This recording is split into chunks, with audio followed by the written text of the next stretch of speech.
Is that Irene off our port side? That's affirmative. This is a big storm. The winds in there are 120 miles per hour. We've got a good view here. We know she's wreaking havoc all the way up in Massachusetts. People in her way better batten down the hatches. If you are in the projected path of this hurricane, you have to take precautions now. Emergency officials say at least 22 people have died across 8 states. In Vermont, Tropical Storm Irene dropped heavy rains. There it goes. Oh, my God. This is Hurricane Irene. This is the mild little Ridley Brook. Wow, okay, back home. This is the Ridley Brook. It took the path of least resistance, which was a straight shot, flooding the road, as well as directing itself right into my house. We're on a mountain, the 3rd largest in Vermont. In the 29 years that I've lived here, it's never flooded. Last year it flooded twice. I embraced this brook, and now I fear it. It wasn't just the impact of the water coming down, but it was the water flowing down from the mountains into these narrow river valleys, collecting not just water and volume and velocity, but all that comes with it. Trees, boulders, houses, washing machines, cars, everything came down those rivers. We had over 500 miles of damage to our state road system. Structures, that's bridges and culverts, and you can see 2,000 of them got washed away. And the other thing you can really see is our entire state was affected by Irene. 221 of our 251 towns were impacted by Irene. We've never had anything like this. We haven't had a frost yet here, and the yellow squash are still very prolific. They're rather small, but for 1st of October, I'm still delighted to get them. I have gardened in Vermont for 35 years, and the changes I've seen have been just staggering. Over the last 40 years, we've seen a 1-degree increase in temperature. As the temperature rises, the amount of water vapor in the air increases about 7%, and more water vapor means stronger storms and more rainfall.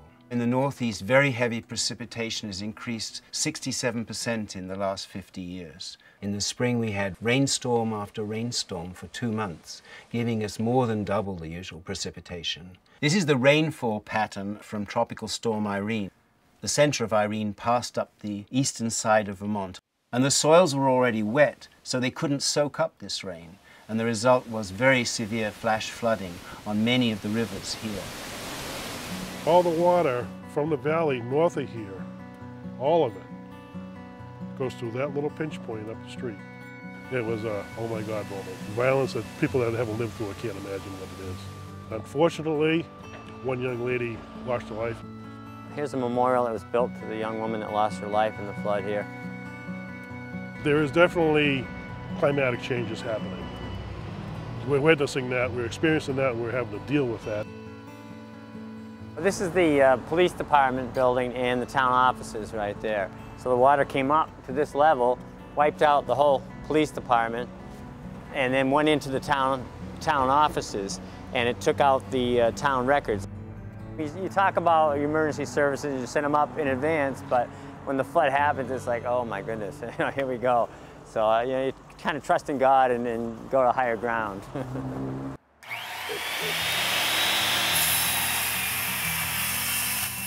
Here is my home that we're rebuilding after Hurricane or Tropical Storm Irene. This is what was the level of the floor, but it was down here at this level. This was a lake. Literally what I've done here is raise the foundation 6 feet. I do believe the storms have changed and the way the river comes up and goes down has changed. So I'm endeavoring to rebuild it in a fashion that will be able to accommodate high water in the future. Irene, I think, was a big wake-up call. People were pretty set on the status quo, replacing bridges and culverts the way they always had, and opened our eyes that we should be forward-thinking and use the latest science out there to size our structures appropriately. Warren, Howdy. What's your estimated time to opening up? Hey, you want my standard answer? Yes. When we're finished. Okay, very good. Basically what happened was, during Irene, the water would take and scour the gravel away. So the new structure is going to be 24 feet wide, 30% larger than the previous structure. I definitely see a lot of bigger storms recently. In small sections of Vermont, we've seen a 100-year storm almost every 2 years. The risk we are accepting when we design these structures might be open for debate. When I started growing Brussels sprouts in Vermont 30 years ago, they would all be killed before Thanksgiving. But then I started to get them for Thanksgiving dinner, and then later and later I would get them for Christmas. Last year I had Brussels sprouts until the end of January. But this was an exceptional year, but it's a sign of what's happening to the climate system. This is a map of the temperature extremes of the United States for the first 6 months of 2012. All the states in New England and New York had their hottest temperature in 118 years, as did the whole of the rest of this section of the United States. What that tells me as a scientist is we're moving into a new climate. This makes it much harder for us to plan for the future because our experience of the past is no longer a guide for the future. These are very serious changes. Climate change is not a theoretical discussion for Vermonters. Seeing the changes is just a real eye-opener and a frightening thing for us.